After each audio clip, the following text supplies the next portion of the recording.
me enseñaron los niños? Todo. Me enseñaron que no existe método de enseñanza superior a la capacidad de aprendizaje de la mente humana. Me enseñaron que cuando mi método falla, cuando lo que yo tengo planeado no llega a producir el aprendizaje deseado, no puedo decir, el que tiene dificultades es el niño que me mira. Tengo que plantear y modificar el método que llevo. Me enseñaron a callar para que hablaran ellos. Son tus silencios los que conquistan su voz. Me enseñaron todo. Y me siguen enseñando todo.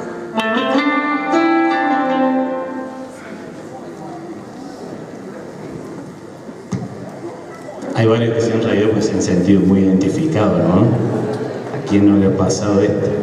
Pero justamente eso es lo que está, por ejemplo, nuestros hermanos de España, ¿no? Los catequetas de España están justamente entrando en diálogo con el lenguaje, la cultura, empezando a repensar o replantearse la catequesis desde el lugar del otro, ¿no? Desde el lugar del otro. Se habían dado cuenta, esta es una hermosa conversación con el hermano José María Pérez Navarro, también de Sayano, de que en algunos lugares, en esto de la catequesis, con su fidelidad a Dios y fidelidad al hombre, estaban medios rengos de la parte de fidelidad al hombre, ¿no? Y que cuando quedaban medios rengos pasaba algo así, ¿no? Y se dieron cuenta que la catequesis solamente si tiene estas dos patas. Y en América y en Argentina, yo creo que vos sos la persona más indicada para que nos cuentes, vos que has recorrido y que vas viendo qué se andan diciendo en los patios de nuestra patria. Y después, qué se andan diciendo en algunos patios que quien fue tu arzobispo seguramente te ha contado de qué se anda hablando.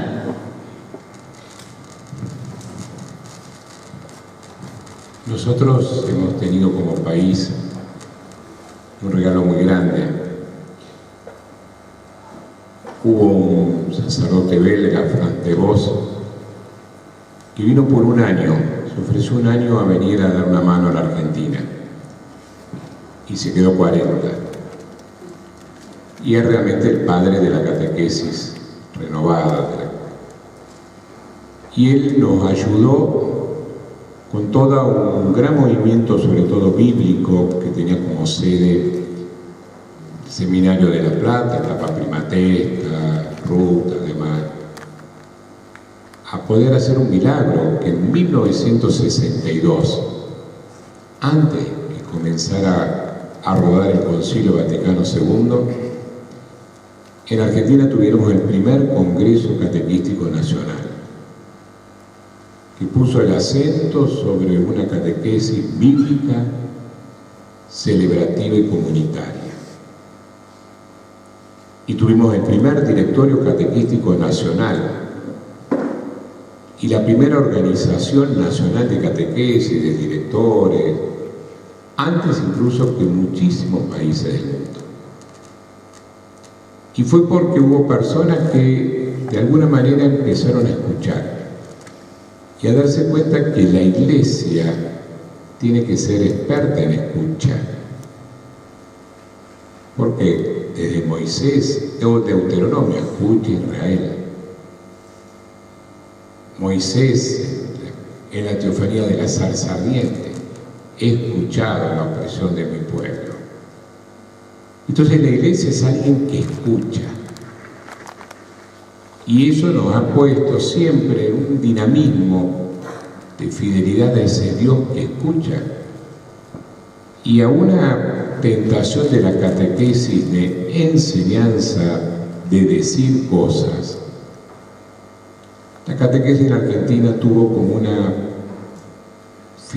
especie de, yo le diría, regalo de lo alto, en entender que la catequesis es poner en comunión con alguien que nos enseña a ser catequistas. Ese Jesús, buen maestro, que más de una oportunidad enseñará con los distintos verbos. Después haremos referencia a cómo al cardenal Bergoglio le gustan los verbos del buen maestro. Pero en este camino de una iglesia que escuche y que acompañe entonces preguntas, que además Medellín es muy testigo de esto, siempre está como la preocupación, y es verdadera, y es una preocupación legítima de la iglesia, de transmitir la doctrina. No nos olvidemos que en la historia de la iglesia, al mismo tiempo que se ayudaba a la gente a creer y poder descubrir en Jesús el Señor de la historia, fue formulando el credo. Y en ese símbolo de la fe, que trajo muchas dificultades para formularlo, se quería asegurar la fidelidad de ese Dios. Pero después fuimos creando los catecismos. Y después nos fuimos entusiasmando con el libro y fuimos desplazando la palabra. Y entonces cada vez más hicimos doctrina. Y entonces a veces nos olvidamos de producir el acto de crear. Y entonces cada vez más, y eso nos pasó en el año 2000, los obispos estaban preocupados por la catequesis. Y nos pidieron, yo justo acababa de comenzar como director nacional, reunirse para ver si podíamos conseguir un texto que unificara nuestra catequesis.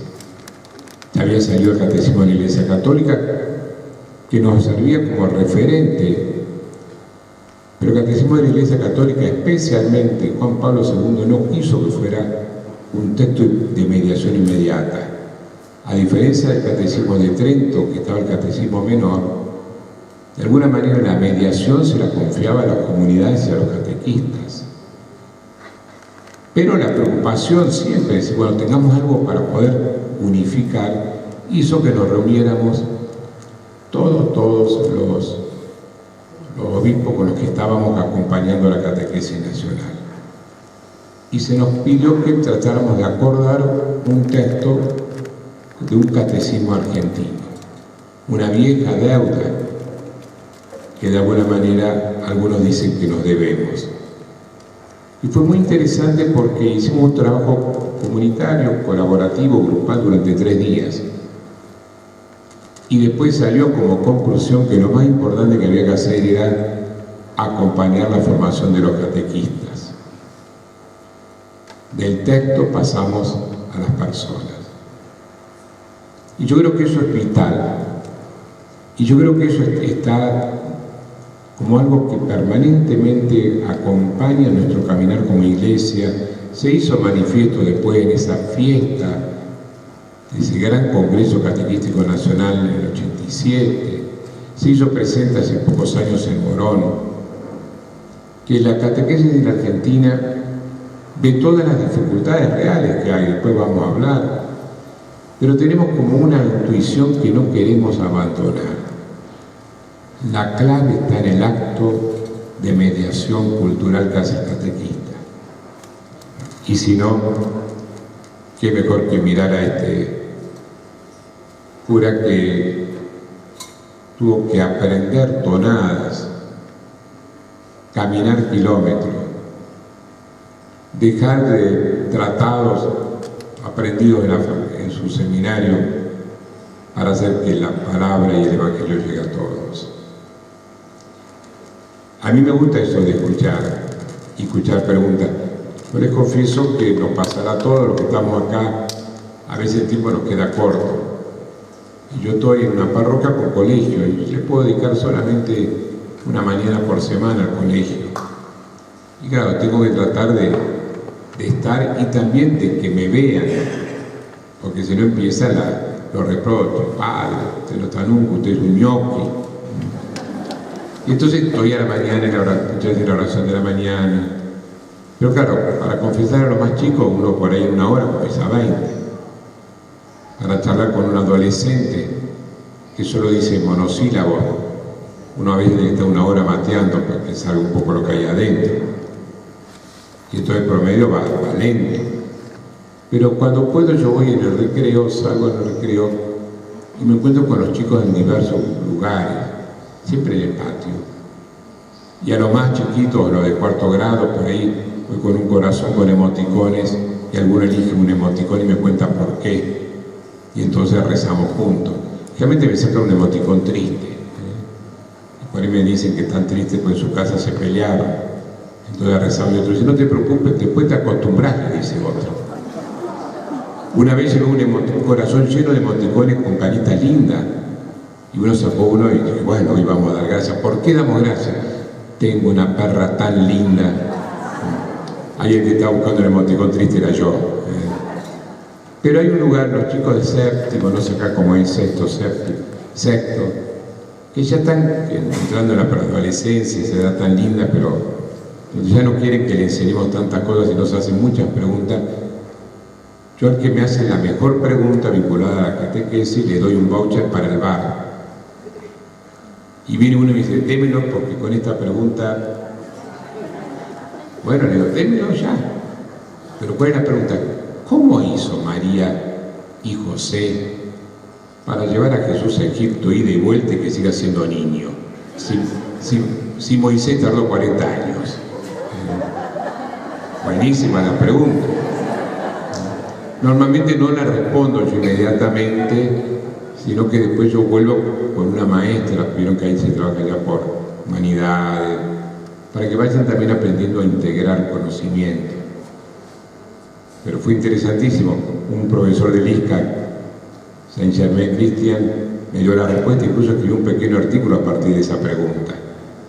No siempre la dirección más corta entre dos puntos es la recta. Eso será para geometría. La vida sabemos que hay vueltas y vueltas, ¿no? Y los tiempos de Dios, los 40 años del desierto, nos simboliza algo que tenemos que aprender. Entonces a mí me parece que en Argentina, yo te diría, Pablo, estamos como esta especie de doble tensión. Está y a veces estamos preocupados en que no se vacíe la fe. Y entonces cada un tiempo parecería ser que es fundamental el texto. Y es verdad, yo soy un amante del catecismo de la Iglesia Católica. Pero me acuerdo que Fran de Vos dijo, el catecismo de la Iglesia Católica es para abrirlo, para leerlo, para estudiarlo, después para cerrarlo. Porque mi acto catequístico es un encuentro vital con el otro. Pero a veces hay esa tensión, como estamos en incertidumbre. Ante la incertidumbre a veces da miedo. Y ahí está como esta tensión. Y en ese sentido, yo le agradezco a Bergoglio algo que nos metió a fuego. A veces nos decía a los catequistas, ¿no? ¿Cuál es lo opuesto al amor? Y todos respondíamos, el odio. Y él decía, no, el miedo. Porque cuando vos amás, te movés hacia el amado. En cambio, el miedo te paraliza. ¿Cuál es el gran peligro de la iglesia? Una iglesia que se atrinchere, que tenga miedo. Y entonces empezará a no querer escuchar las respuestas o las preguntas, pues ya tiene la respuesta formulada. Y dejará de anunciar la buena noticia, quizás para transmitirle la doctrina. Dejará de escuchar el sensu fide del pueblo de Dios para replegarse en una institución. Dejará de tender puentes y empezará a estar amurallada. Entonces, yo creo que la Iglesia argentina vive como esta tensión. Lo vive a veces en nuestros procesos diocesanos, lo viven a veces algunos catequistas, lo viven a veces también algunos obispos. Pero el catequista que está con la gente, el catequista que no le tiene miedo a los cambios, ese catequista tiene la plena convicción de que si hay algo que no tenemos derecho es a repetirle respuestas de preguntas que no se formulan. Por eso este español la tiene clara, y ojalá que nosotros también la tengamos clara. Ale, te propongo a vos, propongo a todos nuestros hermanos catequistas de hacer este primer ejercicio de ponernos el corazón de catequistas en modo Francisco. ¿Y qué te parece si nos reunimos espontáneamente y empezamos a compartir qué se anda diciendo en los patios de nuestras parroquias, de nuestra diócesis, sobre la catequesis? Y cuando decimos que se anda hablando, preocupaciones, intuiciones, búsquedas, ¿sí? Entonces, les proponemos lo siguiente: que se armen grupos espontáneos, no más de 5 o 6 personas, para que podamos compartir todo. Vamos a tener ese compartir, nos presentamos, tratemos de buscar gente que no conocemos, ¿sí? Para enriquecernos con mirada que nos podamos intercambiar entre las diócesis, para ver la realidad entre el campo, la ciudad, las periferias, el centro, y vamos a compartir eso. ¿Qué se anda diciendo de la catequesis en los distintos patios de nuestros barrios, de nuestras ciudades, ¿sí? Vamos a hacer este primer ejercicio de catequistas en modo Francisco, ¿sí? Pero por favor, ¿qué se anda diciendo? No mi interpretación, no mi teoría. Acá larguemos el hueso. Después podemos, en otro momento, nos decir, ¿y vos qué pensás? Ahora no traiciones al pueblo de Dios. No te pongas vos a interpretarlo. Eso es clave. Muy bien, vamos a tener unos 25